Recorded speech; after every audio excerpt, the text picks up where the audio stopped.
السلام عليكم ورحمة الله. احنا يا البنات وصلنا للجزء الثاني من القصة ديال إكرام. القصة رقم 67. إكرام واحد الإنسانة اللي كانت داخلة سوق راسها وغادا على جنب الحيط، ولكن السقرام ديال الراجل واللي وجهه قصح من ظهره بالتصرفات ديالو والخيانات ديالو وبزاف ديال الحوايج اللي غادي نكتشفوا في هذا الجزء الثاني، غادي يخليو إكرام تعطيه درس عمرو ما ينساه. ولا فين ما كيتلاقى معاها في الزنقة، يا إما كيقلب الطريق يا إما تيقول ديك السلام وعينيه في الأرض. فاش اكتشفت الخيانات ديالو اللي أنا كنت شاكة ولكن ما كانش عندي شي دليل، فاش غادي تجي السيدة وتهضر معايا وأنا غادي نواجهه ونهز التليفون ديالو وغادي نلقى العجب المتعجب يا البنات، ولينا ديما كندابزو يا البنات، وبعض المرات كنوصلوا حتى لليدين. من موراها بواحد المده كنا هبطنا للمغرب، وكون كاع ما كنا مقطعين قبل من ديك الصداع ما كنتش اصلا غنهبط انا وياه. المهم هبطنا للمغرب ومشيت للدار عند عكوزتي كيف ما ديما، حقاش حنايا البنات حتى لديك الساعه ما كان عندنا في المغرب لا دار لا دوار. المهم مشينا يا البنات للدار ديال العكوزه، ومن النهار الاول فرقعت الرمانه وحتى واحد من عائلته ما غادي يجي في الصفي. فاش كنهضر مع العيالات تيقولوا لي نفس الهضره، ان كاع الرجاله فحال فحال وانا يا خاصني نصبر، والحمد لله بعد اللي عايشه غير في اوروبا. بحال اللي تقولوا يا البنات هاد اوروبا ما عرف شنو عطاتني. كنفيق على النبوري، كندي الوليدات، كنمشي عند ديك السيده نترزق الله وكتعطيني واحد المبلغ اللي قليل، وحتى من الكونطرا يا البنات ما كانتش باغا ديرها ليا، ودوك الفلوس كاملين كيمشيو غير في المصروف ديال الدار، ما كندير بهم ليا حتى حاجه. شرويطه هي الاخرى ما كنشريهاش يا البنات، وهما تيقولوا ليا حمدي الله وشكريه. المهم ديك الهضره ديالهم وديك البروده ديالهم شعلت فيا العافيه من الداخل، وخلاص فاش غادي يهزني الراجل وغادي نمشيو لدار والديا غيخليني معاهم واحد المده، وتما كنت غنتفرقع ونتفش مزيان يا البنات. يوميا كنصبح على اللبكه والناس على اللبكه، والام ديالي مسكينه كتصبرني. واختي الكبيره هضرات معايا ونقات ليا مزيان ودنيا ودارت فيا وقالت لي واش انت غتبقاي خدامه ديك الخدمه، خاصك تقلبي على شي خدمه احسن. وان المشكل اللي كان عندي يا البنات هو اللغه كانت على قدها، والاغلبيه ديال الناس ما كنتش كنقدر كاع نتفاهم معاهم. دارت فيا اختي وقالت لي خاصك صاحبتي لابد وضروري تمشي تتعلمي اللغه، لابد الا سولتي راه غادي تنقاي. وبالفعل يا البنات داكشي اللي قالت لي اختي بقى في دماغي وحلفت حتى نطبقه. من بعد واحد الايامات البنات غادي يجي الراجل من مورايا غيهزني انا والوليدات ونرجع للدار ديال العكوزه، وداكشي اللي بقى ليا كامل في العطله دوزتو تما في التماره والتخمال والعراضات، وغادي تجي فلانه هي واختها وغيجيو فلان هو وخوه. المهم دوزتو يا البنات داك الصيف كامل غير في تماره، وتقريبا من نهار تزوجت براجلي فين ما كنمشيو للدار ديال العكوزه غير تماره. اما فاش كنت ساكنه عندها هذيك راه بزاف البنات، الدار كامله كانت كدوس على ظهري. المهم سالت ديك العطله، هزينا حويجاتنا ورجعنا لاسبانيا. دوزنا واحد الايامات، الوليدات دخلوا للمدرسه وانا رجعت لديك الخدمه مع ديك السيده. وهي نيت كنت سولتها قلت لها راني باغا نتعلم اللغه، ولكن راه ما عنديش زعما شي فلوس ولا شي حاجه، وشحال زعما نقدر نتعلم. دارت فيا هي وقالت لي راه ما كاينلاش تخلصي، راه هنايا في ايونطامينتو، يعني المقاطعه يا البنات عندنا حنايا بالعربيه، في الصباح يقراو الصبليونيه، وانا ما عنديش مشكل الا بغيتي في العشيه تبداي تجي ديري الخدمه ديال الصباح وتخلي لي الماكله ديال الغد لي طايبه، انا راه ما عندي حتى مشكل. انا فاش سمعت هاد الهضره يا البنات طرت بالفرحه، ولكن الراجل ما قلت ليه حتى حاجة. ولا غدت ليه في الصباح حطيت الوليدات في المدرسة ومشيت أنا وديك السيدة للمقاطعة. تقيدت يا البنات عندهم وكانوا هما شرحوا ليا كلشي، واخا شي فهمتو وشي ما فهمتوش، ولكن الأساس كنت ديتو في دماغي. اتفقت أنا وديك السيدة على الوقيته اللي غادي نولي نجي عندها، ومشيت يا البنات لداري، وحتى قضيت أموري ورصيت كلشي. عاد باش قلتها للراجل، قلت له فلان راني في الصباح غادي نمشي نقرا، وفي العشية غادي نمشي عند المرا. هو يا البنات ما هدر ما تكلم، اصلا عمرو ما كان كيشوفني انسانه اللي نقدر نوصل لشي حاجه. المهم البنات بقيت هكا عايشه. في الصباح كندوي وليداتي للمدرسه وكنمشي نقرا، كنخرج نمشي لداري، نرد غداتي الطيب، نجيب الوليدات نتغداو مجموعين، ومن موراها كنمشي لخدمتي. وبقيت على هاد الحال يا البنات جايه لشي 6 شهور من حياتي، حتى النهار اللي وليت حتى انا كنعرف نهضر ونفهم ونجاوب على راسي، وكنت فرحانه براسي لواحد الدرجه ما تصوروهاش يا البنات. ونهار غادي نمشي يا البنات باش نجيب السيرتيفيكا ديالي بانني عندي واحد النيفو مزيان في الصبليونيه، غتدور فيا الاستاذه وغتقول لي اكرام علاش كاع ما تمشي تقيدي في البلاصه اللي كيقلبوا زعما على الخدمه. قلت ليها اها ولكن راني ما عارفاش فين كاينه.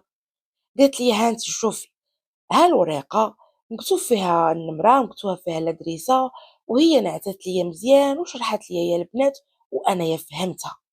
وداك الشيء اللي قالت ليا هو اللي طبقت يا البنات. واحد النهار من ديك السيمانه نيت نط ديت وليداتي للمدرسه ومشيت يا البنات لديك البلاصه. دخلت وسولت وقالوا لي ان بالفعل راه تما نقدر نتقيد، ولا كانت شي خدمه مناسبه ليا ولا هكا شي حاجه نقدر نقراها راه هما غادي يعيطوا ليا. تسجلت يا البنات معاهم ومشيت في حالتي لداري. ديك النهار يا البنات غير وصلت للدار بقى عقل عليها فحال اليوم.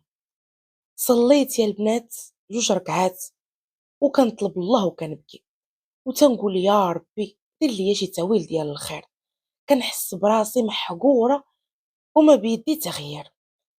المهم يا البنات ساليت صلاتي، مسحت دموعي وندخلت للكوزينه، ولا غدت ليه غادي نمشي عاوتاني ندي وليداتي ونمشي عند ديك السيده والحياه غاده يا البنات.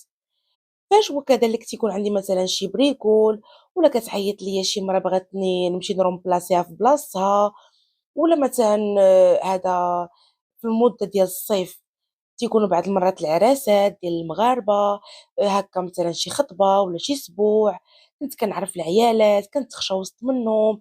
المهم ديما كنحاول ندبر على بريكولات، واخا هكاك البنات الفلوس كاملين اللي كندبر فيهم في الشهر كيمشيو غير في المصروف ديال الدار وفي الحوايج ديال الوليدات. حقاش الراجل عمرو ما تبدل، واخا الاعوام والسنين غاديين كيدوزو وهو مخشي في داك المحل ديما كيتشكى وتيقول لك القضيه ميته. يلاه يلاه كنتكافى مع الكرا ديال الدار والكرا ديال المحل والموضوع ديال الدار والموضوع ديال المحل وهذاك ليسونس ديال الكاميو ديالو اللي كيجيب بيه الخضره وداك الشيء. المهم البنات الهضره ديالو ديال ديما هي اللي كتبقى كتكرر فين ما كينوض شي مشكل كبير عندي في داري. وبقات حياتي هكا غاده يا البنات. من مور واحد 4 سنين واحد النهار انا جالسه مع ليا ما بيا حتى غيصوني التليفون. الو شكون؟ انا يا فلانه كنعيط لك من البلديه. غير سمحوا لي يا البنات ما عرفتش الا يونتامينتو واش كيتقال المقاطعه ولا البلديه بالعربيه. المهم راه كنتمنى انكم تفهموني ونرجعوا مع القصه ديالنا. غادي يعيطوا ليا يا البنات وغادي يقولوا ليا ان راه كاينه واحد البلاصه خوات الا بغيت نقرا معاهم واحد 2 سيمانات ويعطيوني واحد دبلوم صغيور، وحتى انا زعما ندخل نخدم معاهم في البلديه. قلت ليها واخا. مشيت يا البنات لغدت ليه كنجري باش نمشي نتقيد. المهم البنات بقيت واقفه كنتسنى، جات النوبه ديالي، دخلت لذاك البيرو وبديت كنهضر مع ديك السيدة. تماها باش غادي نفهم أن خاصني نقرا لمدة ديال 10 أيام، وكل نهار فيه ساعتين.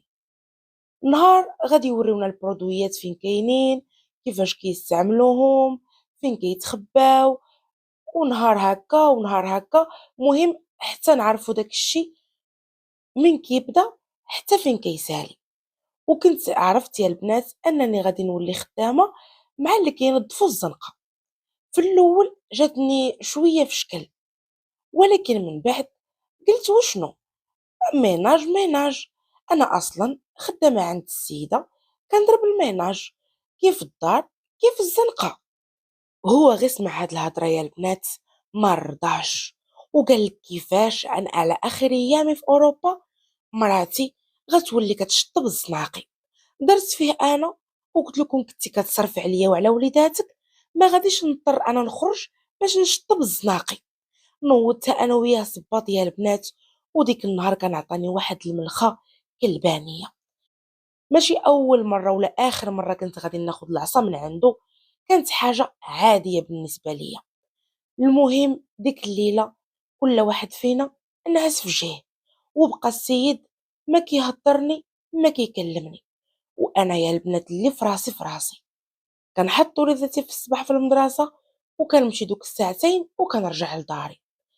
السيمانه الاولى السيمانه الثانيه صافي رسموني يا البنات، داروا لي الكونطرا ديالي وتوكلت على الله. فاش كنت كنكون غادي نشطب شي بلاصه بعيده كنت كنمشي مرتاحه وكنخدم خدمتي وانا راشقه ليا. والنهار اللي كتجي فيا البنات النوبه ديال شي بلاصه اللي كتكون قريبه شويه لداري ولا المحل ديالو، كنولي كله كنقفقف. ماشي حقاش انا ما راضياش، ولكن كنخاف يتلاقى بيا في الزنقه ويدير ليا الشوها. وبقيت فحال هكا يا البنات بهذا الخوف فين ما كيكون فيا النوبه ديال الخدمه قريب لداري ولا المحل ديالو. اما فاش كنهبطوا للمغرب هذيك حاله اخرى يا البنات، حقاش كيف ما قلت لكم انا ما كانش عندي داري في المغرب، وكنت الاغلبيه د العطله كندوزها في الدار ديال عكوستي. ما كاين يا البنات غير حشيان الهضره، كل شي كيحشي ليا الهضره، من الكبير حتى الصغير. داروا لي واحد الشوهه ودلوني واحد الدل على ديك الخدمه اللي نموت وما ننساه.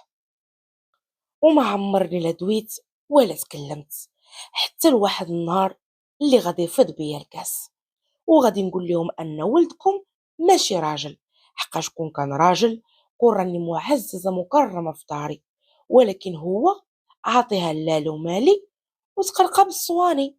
وهاد الشي العائله كامله من الطرف حتى للطرف عارفينه، وانا اللي كنصرف على داري، وانا اللي كنصرف على وليداتي، وانا اللي كندير وانا اللي كنفعل وانا اللي كنترك. مو بقوة الحرقة وبقوة ديك الشوهة اللي درت ليها قدام العائلة غتنوض ديال البنات وغتجلس تنتف في شعرها، وغتقول لي في الاخر ديال هضرتها: شي هاد ولدي اللي كتقولي ماشي راجل، راجل ونص، وحتى من الدار راه يلاه شراها. كيتك نتيا المدلولة. بقيت كنشوف فيها يا البنات وفحال اللي جا شي حد وخوا عليا سطل ديال الماء بارد. ما فهمت باش تبليت، تنقول كيفاش هذا شرا الدار وفوقاش شرا الدار واش كتقول هادي. المهم ديك النهار نط واحد الروينه عندهم في دارهم اللي لا حول ولا قوه الا بالله. هزيت وليداتي وحويجاتي وشديت الطريق لعند والديا. على كي صحابكم الراجل جا من مورايا ولا هضرني ولا كلمني. اوهو يا البنات وتعقول دوز داكشي اللي بقى ليا في الكونجي كامل عند والديا. فاش قربات الموعد ديال الطياره حضرت راسي ورجعت للدرع ديال العكوزه، حقاش هو اللي كان عنده لي بيي ديال الطياره، ولكن الوراق عندي انا وحتى الوراق ديالو. حقاش هادي البنات واحد الحاجه اللي عمرني ما فلتها، عمرني ما ثقت في راجلي ولا خليت له الوراق ديالي ولا ديال وليداتي في يديه. واخا تيقول لي راني نخبيهم تنقول له لا، انت اي حاجه كتجليها الوراق يبقاو ديما عندي. وهذه كنت كنطبقها ديما يا البنات، غير كندخلوا للمغرب الوراق كنحتي عليهم، المهم كيف ما قلت لكم أنا كانوا عندي الوريقات وهو كانوا عنده لي بيي ديال الطيارة. مشينا شدينا الطريق ورجعنا لإسبانيا، وغير حطيت رجلي في داري وأنا نجلس وأنا نسولو، قلتلو دخلنا عليك بوجه الله، أنا بغيت غير نفهم هاد الدار اللي شريتي في المغرب كيفاش درتي ليها وكيفاش تشريتيها. بدا يا البنات كيدخل ويخرج عليا في الهضره، لا زيد كريدي، لا هادي من هنا، لا هذا سلفني، لا هذا عطاني. انا حتى حاجه من داكشي ما طيقتها، وقلت له انت اكبر غدار على وجه الارض. انا كيسحابني ان بالفعل داك المحل هادشي اللي كيدخل، وتنقول الحمد لله ماشي مشكل، احنا كنتقاتلوا على الزمان وكنكبروا في وليداتنا، واخا الاكثريه د الايام يا اما كتخلي عشتي يا اما كتعاير ليا التصله والفصيله، ولكنني كنقول ماشي مشكل.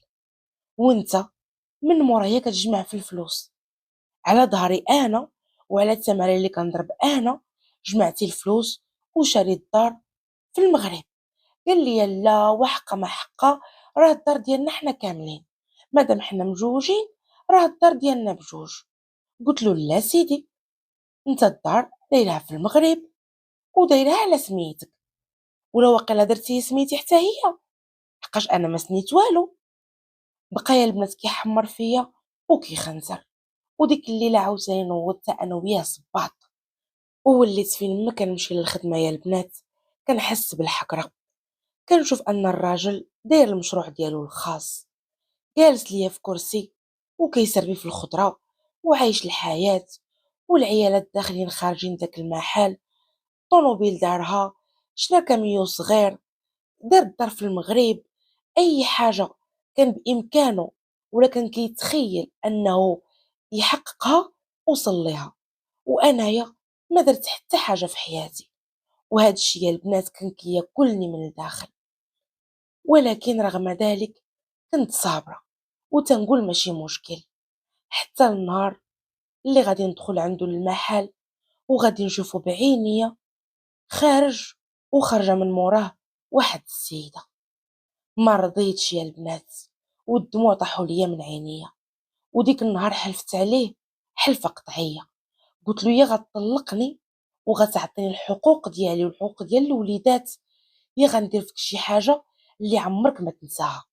حقاش البنات مؤخرا ولا فين ما كيضربني كنصور لحمي وكنصور وجهي وكنصور اي حاجه دارها ليا، وبعض المرات كيكون كيغوت عليا وكنشجلو حتى بالصوت.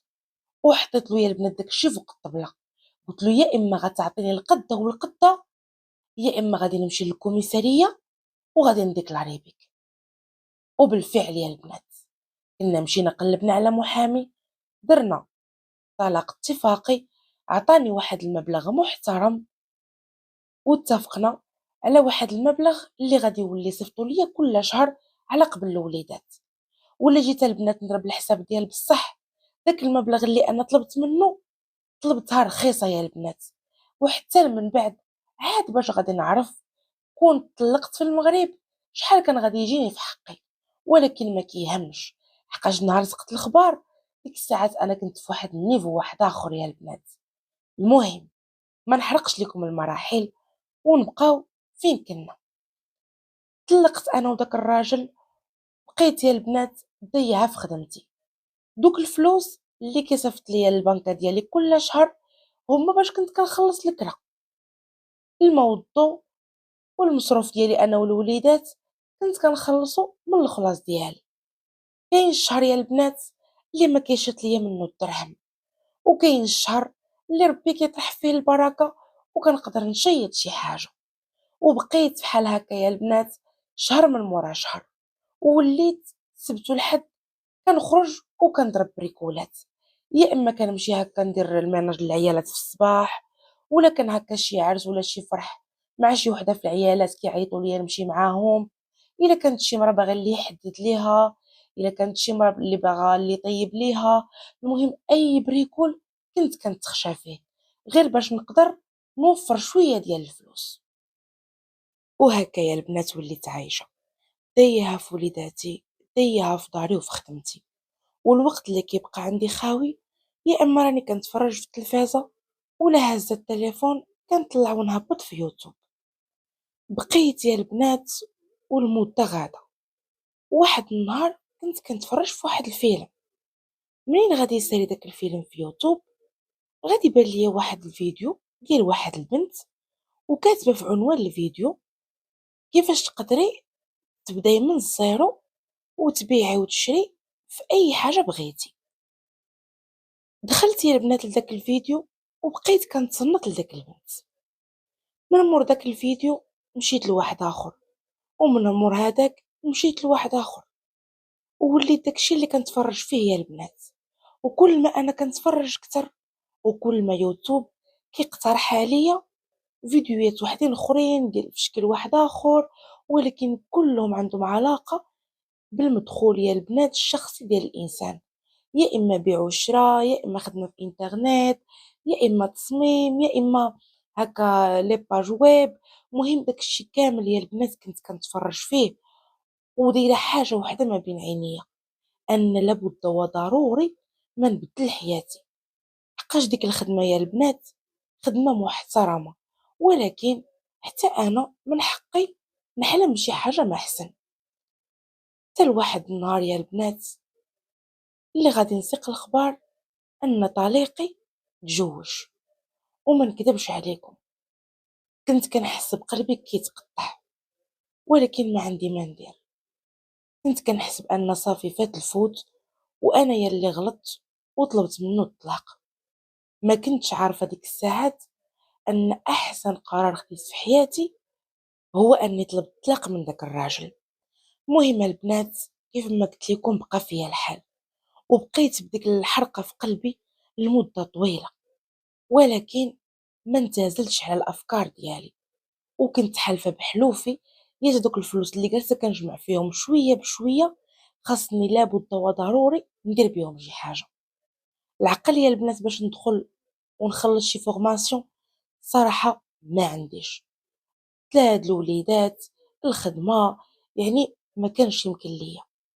داكشي علاش ركزت على البيع والشراء وبقيت يا البنات كنبحث وكنقلب وكنتفرج، وواحد كيديك الواحد وفيديو كيديك الاخر، حتى كنت طحت في واحد البنت اللي كتشرح من الزيرو ديال بصح كيفاش تقدري تشري الحوايج اللي ديجا مستعملين.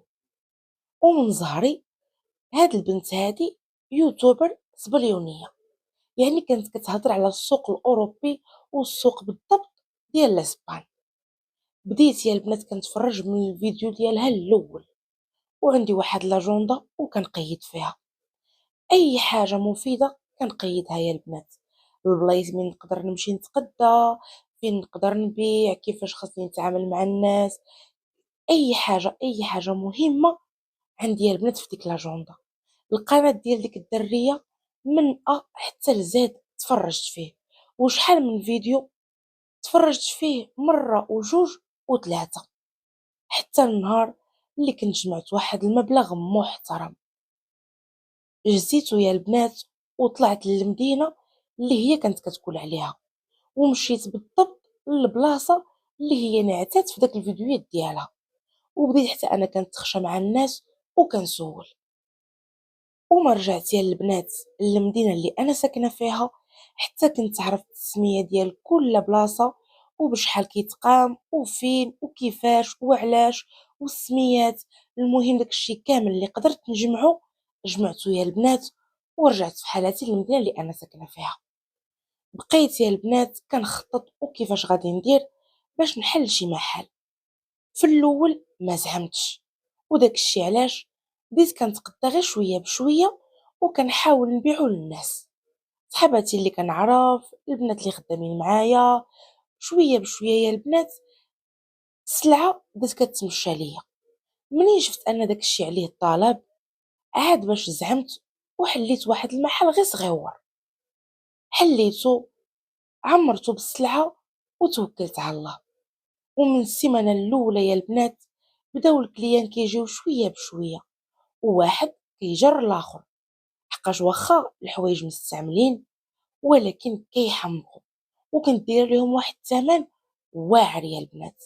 ما كنتش رابحة بزاف، ولكن كنقول اللهم ربح قليل ونربح كليان، ولا ندير عليهم شي ثمن شوية غالي والناس يعكزوا يشريو من عندي.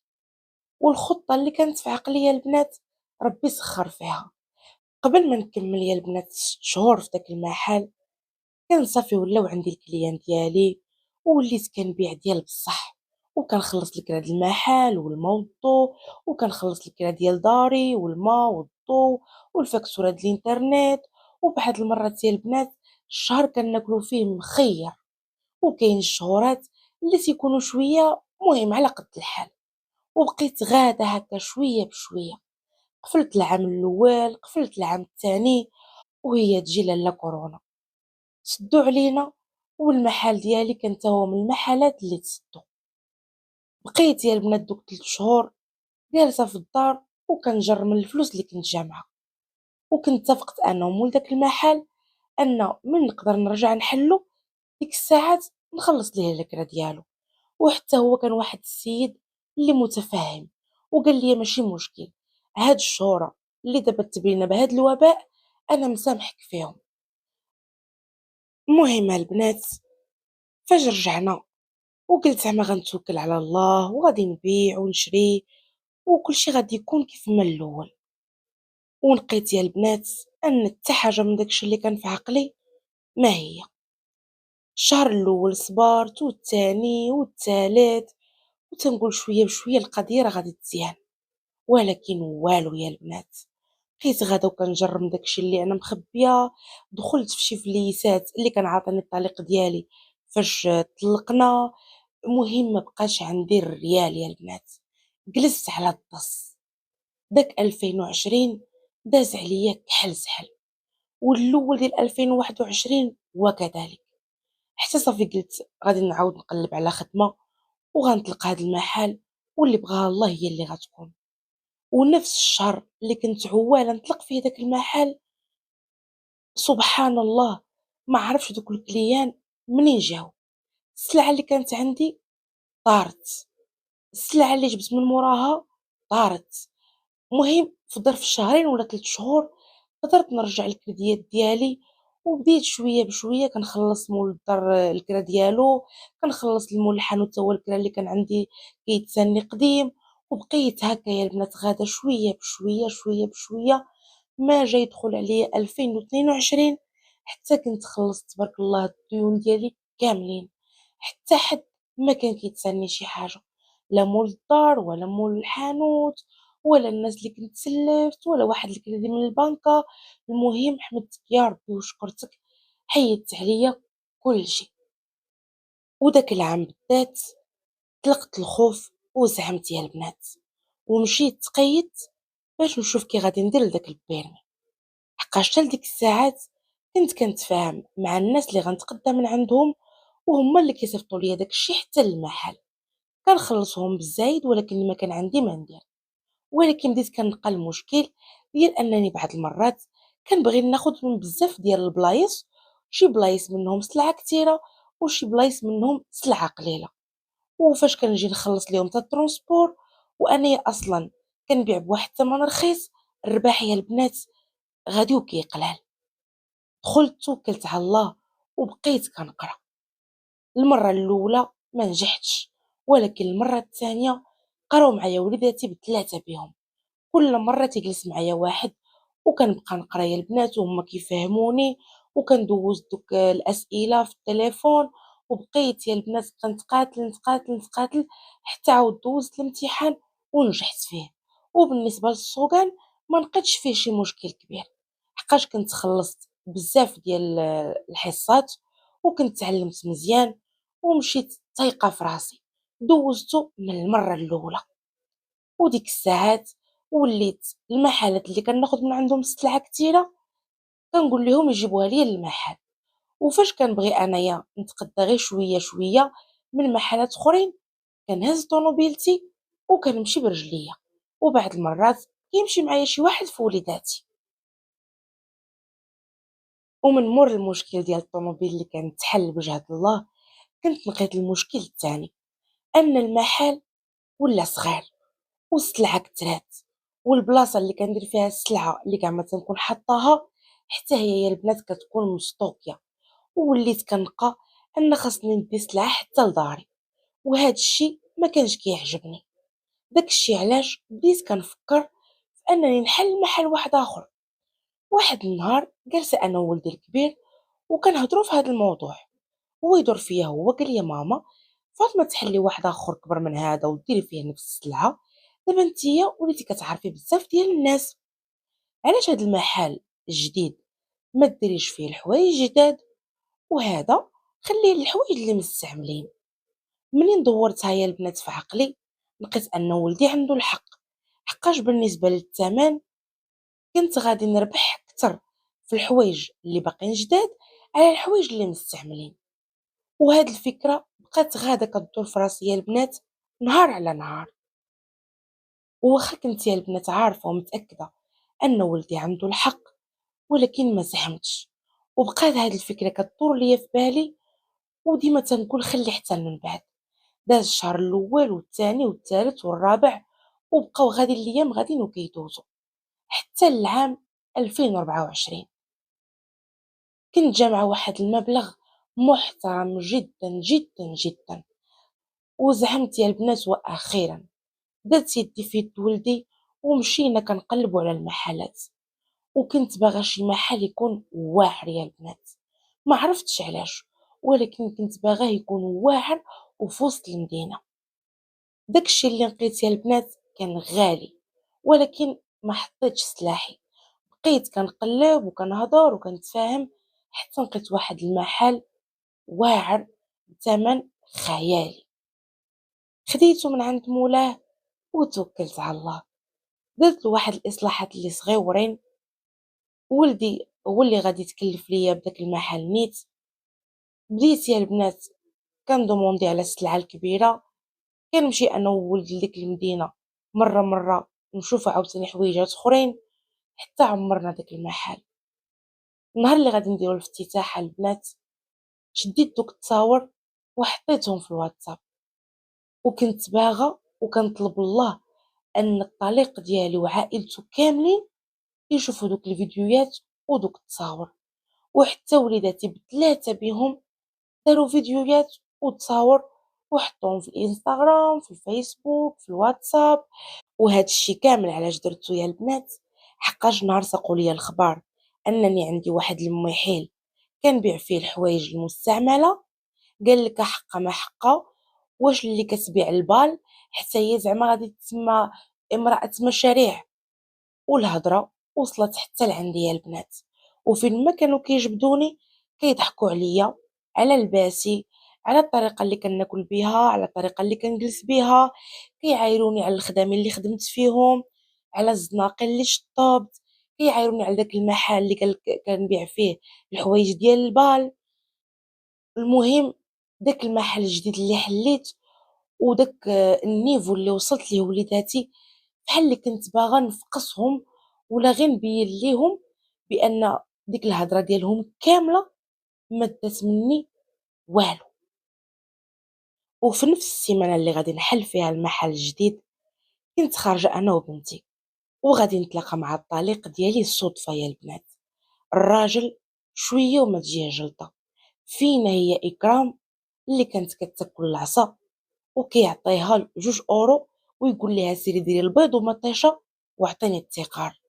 لابسه لك واحد اللبيسه وواحد الفولاغ وواحد الصويق وواحد الصبيبط في رجليا، كيحمق يا البنات. على هو قدر يهضر معايا ولا يسولني على شي حاجه، سلم علينا، هضر شويه مع بنته وحد راسو ومشى في حالاته.